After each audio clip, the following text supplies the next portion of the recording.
My friends and I were robbed at gunpoint by Mexican police. As you may or may not know, this past weekend was my bachelorette trip. We were going out. We were heading out for a night out at the club. We decided to go to Sick in Tulum, and we had an amazing time at this place. I will say, please excuse me, I just woke up, and this is something that I've been wanting to talk about since we've been there, but just didn't want to because I didn't want the wrong person to stumble across this video. And I didn't know what could have escalated from that point. Now, my sister-in-law was driving the truck. We rented two trucks, and she was driving the truck. We got pulled over. We pretty much was in this like really, really dark alley on the way home, and we saw flashing lights before we even got to the point where the flashing lights were. We were like, okay, the police are right there. I never rent a car when I'm in another country. I always just get either an Uber or I just get a driver. Just to make everybody alert what's going on. So they stop us and pretty much ask my sister for her ID. Luckily, she does speak Spanish, and she can also understand it. So this really, really saved us. Pretty much took her driver's license, looked over into the car, and we were in a like 8-seater Suburban. Had the two front seats, of course, the 2 rows, and then we did also have that it was 10 of us in the 8-seater Suburban. They pretty much tried to say that there was too many of us in the car. Mind you, if you're ever in Mexico, you know that you see a lot of people passing you up. They're in trucks, they're stacked in the back, they're stacked in the front, they're packed in the back seat.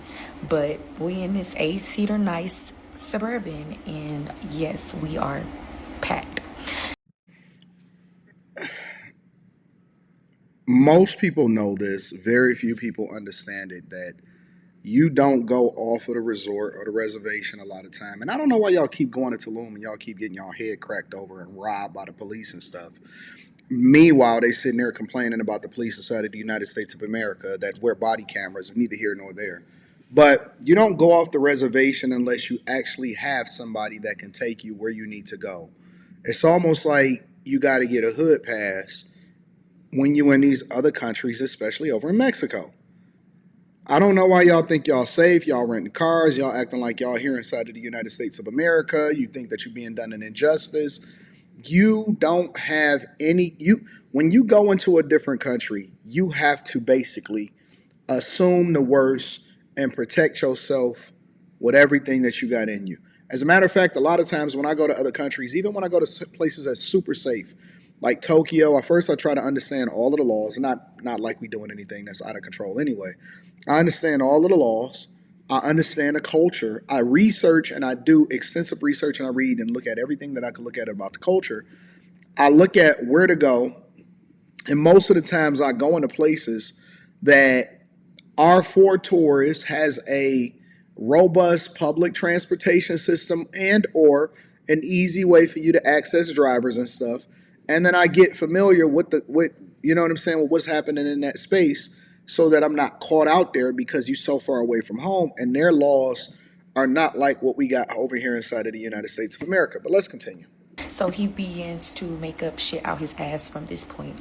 He pretty much was like, he's gonna tow the car, he's gonna take all of us to jail, and Or like that was gonna happen regardless of what we could prove, the paperwork we had, all of that. He was like, he's gonna give us a fine. Like, the fine for this was like some crazy amount of money, like all of this stuff. And at this point, my sister-in-law is like clocking it. Like, she like, okay, they want money. So as he's talking, she reaches in her pocket and she gives him like $60, all the cash that she had. And she's like, sir, like, this is all I have. Like, can you please take this? Like, we're literally 5 minutes away from our Airbnb. 5 minutes away. I'm not kidding. 5. So he ended up pretty much saying, he giving the money back. He like, no, this is not enough. So he telling her that this is not enough money. We like, well, this is all we have. Like, because yes, some of us did carry cash. We just was like, bro, like y'all literally drive fucking with us. Like we're 5 minutes away. Like we're not saying this, but we're all understanding. Like we're all feeling the same way. So my sister-in-law is like, no, this is all we have, yada yada yada, whatever, whatever. Now at this point, I did start recording, and I did not know that there was an officer behind me when I started recording. They had their guns drawn on me and started taking out their handcuffs and was like, we're about to take you to jail. So they're about to arrest me. I'm literally pleading for my life. I'm like, please. And I'm wondering, also, were they that docile? Were they just chill and relaxed? And then maybe they were, but I'm just asking a question. Were they this docile and chill and relaxed and wasn't causing no problems? Didn't have anything negative to say, wasn't talking back, wasn't none of that? Was it just completely cool? Oh my God, sir, this is all that we have. Oh no, why you got guns? Like I just want to know the whole story, and I'm asking myself the question. Like, I didn't like, they're pretty much saying it's illegal to record them, but this shit was not illegal. Like, they know what they were doing was wrong as fuck, y'all. Like, it was so wrong. Like, they literally just kept egging on, adding on stuff, like just picking with us, picking with us. They went as far as popping the trunk, taking everybody's wallet. They literally went through all of our wallets one by one, like one by one. Of course, they found cash. They took all the cash that we had. I mean, luckily, a lot of us didn't bring too much cash. They only took like $200 something. But they were asking initially for like $1,000 or $500 or something like that. And we was like, no, no. So yeah, they're pretty much about to arrest me. My sister's like, please, like she didn't know, like she didn't know she was recording, like I'm crying, like my friends in the back, like we're all going fucking crazy, we're going nuts, like literally scared for our fucking lives. So he took my phone from me and he deleted the video. And then as that happened, he pretty much put the gun on me again. And he was like, no, you didn't delete it. Like, and then he was like, oh, did you recently deleted? He took my phone again. He went to my recently deleted. He deleted everything from my recently deleted. Like, y'all, this was just so traumatizing. Like, this is my bachelorette trip. We're in Mexico. We're all girls. They literally took advantage of us. They knew that we were fucking helpless. Like, they knew that no man was out there to help us. Like, but I would just say, like, I'm so happy that we were able to drive away from that. Like, it was so many times where my sister-in-law was like, she just wanted to drive off and just like say fuck it, but she thought that they were gonna shoot up the car. Like, y'all, we were 5 minutes away from the Airbnb. One of the other things that I'm gonna say is stop going places and not having a man with you.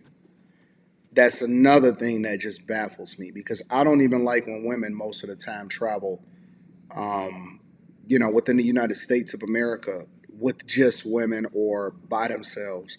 It's not safe. Y'all in a whole nother country with only women around y'all, and you think that that's cool. You think that it's safe. That's not going to play well for you. It never does. It can't. It won't. And it's always going to go negative against you. But y'all keep going over there to Mexico thinking shit sweet. And that's funny because we listen to this story, yet we see people protesting that was protesting on behalf of Mexico here inside of the United States of America. Always linking back to the content creator. Make sure y'all tap into the Patreon. Link is in the description. Teach Henley, 40% off your first order, 20% off for life. I love you. I appreciate y'all. Let me know what y'all think in the comments.